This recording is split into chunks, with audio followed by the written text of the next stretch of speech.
ekipe ya Rayon Sport iri mu rugamba rutoroshye rwo gushakisha abakinnyi ku kabi na keza bazayifasha mu mwaka utaha w'imikino mu mikino ka Confederations Cup ndetse n'amarushanwa yandi akinirwa hano ku butaka bw'u Rwanda. Niyo mpamvu abariyo mugomba kwitondera kino kintu. Mu bitangazamakuru ishyiriwe hacicikana transfer y'umwe mu bakinnyi bivugwa ko bakomeye muri shampiyona y'iwabo, dore ko yabaye nka MVP muri shampiyona y'iwabo. Ngira ngo muri kubona ino video nabahaye, uyu mukinnyi ari kugenda asurinywaho akarongo kende gusa umuhondo, niwe Rayon Sport bivuga ko iri gurambagiza ngo izamuzane ayisinyire uyu mwaka w'imikino. Amakuru amwe namwe ari kuvuga ko ibiganiro bigeze kure n'uyu mukinnyi, ariko icyo nyamabwe ni iki ngiki. Abareyo mwese mufite amaso mukurikira umupira w'amaguru, mumfashe muri neza iyi video, muyitangire mugeze irangiye, muraza kuvanamo isomo. Uyu mukinnyi koko tubwizanyije ukuri niwe Rayon Sport ikeneye, umukinnyi udafite ibigwi, umukinnyi w'umwana ku myaka ya 22. Ibyo akora hano mu kigo turabibona, ni video nageze gushakisha. Muri kubona ko bikwiye ko uyu mukinnyi yazaga cyane mu kipe ya Rayon Sport akabaho umusaruro. Ku bantu bataramumenya, yitwa Issa Djigwibu. Uyu Djigwibu yabaye Djigwibu mu bitangazamakuru. Aho uri kujya haba kuri social media ni Djigwibu, ibitangazamakuru ni Djigwibu, kweli Djigwibu. Uyu ndiho mbona hano, ndiho mbona yarushande muri Rayon Sport, yarushande injanguro zatangiye sasa. Hajya ngo yatsinze ngo ibitego ngo 8 muri shampiyona, ngo abona MVP wa muri shampiyona. Ibyo ntago bihagije, kubera ko ni kenshi twagiye tubona abakinnyi baba MVP muri shampiyona ariko bahindura shampiyona bikanga. Urugero, Rayon Sport yatunze Muhire Kevin hano mu Rwanda, mwese murabizi ama assist yatanze, wenda ibitego ntibyari byinshi ariko mu kibuga yarakoraga, twese twabona ko yakoraga, twarabibona ko yakoraga. Ariko Rayon Sport ko yamutakaje akajya muri Jamus, ubu arakina ntabwo akina. Rero hari igihe umukinnyi agira sezo ikamubera nziza ariko nta buhanga bundi wavuga ngo bwimbitse afite. Djigwibu je namwiboneye, narebye match zigira muri 5, ndeba ama highlight yiwe, ariko rwose ntabeshyanye mbabwije ukuri, ni kenshi nagiye mbabwira transfer mwakuza agaciro, baravuga ngo nugushakisha ama views, ngo nugushaka imibereho, ngo ndi gicucu, ngo ndi ikigoryi, ngo ndi imbwa. We namaze reka nemere ko ndi muri ibyo byose, ariko tubwizanye ko tutabeshyanye, Rayon Sport hano hantu nta kintu n'iki na gito yabiguze iramutse nyuwo mukinnyi. Nubundi amarira yazahora ari yamarira. Yewe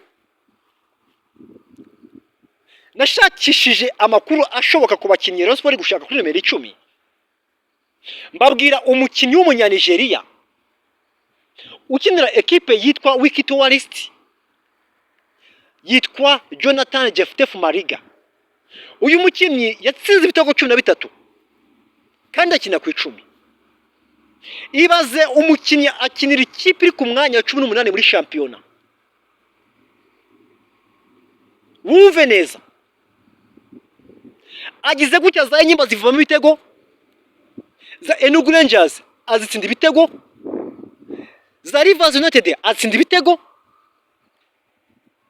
Kuri ubu ni top scorer wa gatatu muri shampiyona y'igihugu cya Nigeria kandi akina ku 10. None uwo mukinnyi uwitwa Murenzi Abdallah, none aha ubu tuvugana amaze gusa nkaho amusaba ibitekerezo, ahubwo ibitangazamakuru birimo biramuyobya bimujyana muri Mali ku mukinnyi witwa Issa Djigwibu ukinira Real de Bamako. Simvuze ko iyi Real de Bamako ari ikipe mbi, ni ikipe nziza, kubera ko umwaka ushize w'imikino iyi kipe yabaye gatatu inyuma Joliba yasoje shampiyona ifite amanota 59. Stade Marie isoza ku mwanya wa 2 n'amanota 50. Hanyuma iyi ngiyi Real de Bamako yasoreje ku mwanya wa 3 n'amanota 49. Si ikipe mbi, ni ikipe nziza, ariko tubwizanye ukuri twese umupira turawukurikira, ntabwo uyu mukinnyi yaba ari ku rwego ruri hejuru umbwire ngo iyi kipe Real de Bamako izasohokera igihugu cya Mali mu mikino nyafurika ngo iramurekura kandi mukeneye. Simpamya ko umupira wo mu Rwanda uri hejuru y'umupira wa Mali, icyo cyo nagishishamo akarongo, ntabwo nabyemera. Amakipe yo mu Barabu yaraduse tubyemere, arahemba kuturusha. None iyi kipe niba iri kumubonamo akazoza iramurekura kandi ari uri kugenderaho ngo aze muri Rayon Sport hano mu Rwanda, umupira wacu tuvuga ngo uri hasi kurenza umupira uri mwaka karere. None se uretse mu Burundi indi champion bavuga ngo iyo mu Rwanda irayirenze ni yihe? Hariyo muzi? Ubu se hari ikipe mu Rwanda yatsindiye mu gihugu cya Kenya byoroshye byagorana? Hano muri Tanzania turimo tuvuga no hakurya iwacu amakipe yabo turayabona. Hariyo mu Rwanda apfa gukandiraho biragoye, ni APR rimwe na rimwe igikunda guhanyanyaza, ariko nayo isindo bitari ngombwa, aho biri ngombwa ntitsinda. Ni Rayon Sport yabikoze 2018 isezera Yanga mu mikino ya CAF Confederations Cup. Rero icyo gihe nta kintu n'iki nagitongeye gukora, ariko Yanga ahigeze maginga yangaya mwaka karere yaradusize, muri Afrika yaradusize. Bivuze iki? Umupira wacu wo mu Rwanda uri hasi cyane. Simbona umukinnyi ngenderwaho w'ikipe yo mu gihugu cya Mali ko yapfa kuza hano mu Rwanda ngo aze akine ikipe ye kimukeneye, byagorana cyane. Rero abareyo ndabizi wenda iyi video iraza kuza kutabashimisha, ariko yagushimisha itagushimisha, twese tujye twemera ko umupira ubera habona. Ntabwo ujye ubera mu cyumba, ubera ku karubanda twese tuwureba. Fasha urebe neza niba utarebye neza iyi video, urebe highlight zura mukinnyi Issa Djigui. Hanyuma nawe ubwo uraza kumbwira niba koko uyu mukinnyi Rayon Sport yaba itakozwe mu mufuka. Ngiye ariko nabibonye, ngira inama Murenzi Abdallah yareka kumva itangazamakuru agakora ibintu bye nkuko bikwiriye. Hari umukinnyi muri Nigeria mpora mvuga buri gihe yitwa Jonathan Jeftefu Mariga, namusubiramo muvuga kenshi gashoboka muri video yanjye. Impamvu muvuga nuko namubonye mbona urwego rwe, ibitego arabizi pe, azi kubitsinda, umupira arawuzi ku rwego ruri hejuru.